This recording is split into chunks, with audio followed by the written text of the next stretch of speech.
Hi hello guys, welcome to my YouTube channel. ಏನಿವತ್ತು video ಅಂತ ನೋಡ್ತಿದ್ದೀರಾ?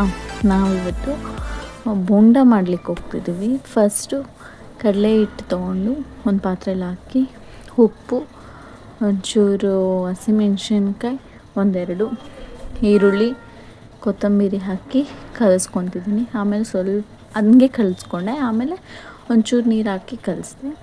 ಆಮೇಲೆ ಎಷ್ಟು ಬೇಕೋ ಅಷ್ಟು ನೀರು ಹಾಕಿ ಕಲಸಿ ಈಗ ಅದನ್ನು ಒಂದು ಬೋಂಡಗಾಗೋ ಥರ ಮಾಡ್ಕೋಬೇಕು. ಅದಾದಮೇಲೆ ಅದನ್ನು 5 ನಿಮಿಷ ಸೈಡ್ಗೆ ಇಟ್ಕೊಂಡು ಗ್ಯಾಸ್ ಅಂಟಿಸ್ಕೊಂಡು ಈಗ ಬಾಣಲಿ ಇಟ್ಟು ಬಾಣಲಿಗೆ ಎಣ್ಣೆ ಹಾಕ್ತಾಯಿದ್ದೀನಿ.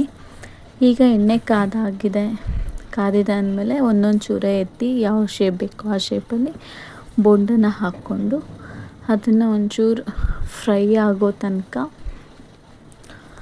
ಅದನ್ನು ಹಾಗೆ ಫ್ರೈ ಮಾಡ್ಕೊಂಡಿರಬೇಕು.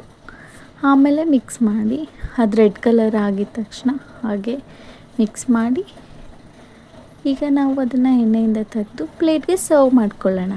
ಸರ್ವ್ ಮಾಡಿಕೊಂಡು ಸಾಸ್ ಜೊತೆ ತಿಂದರೂ ಚೆನ್ನಾಗಿರುತ್ತೆ. ಹಾಗೆ ಚಳಿಗೆ ಇನ್ನೂ ಇದನ್ನು ಈಸಿಯಾಗಿ ಮಾಡ್ಕೊಂಡು 5 ಮಿನಿಟ್ಸಲ್ಲಿ ಪ್ರಿಪೇರ್ ಆಗುವಂಥ ಬೋಂಡ.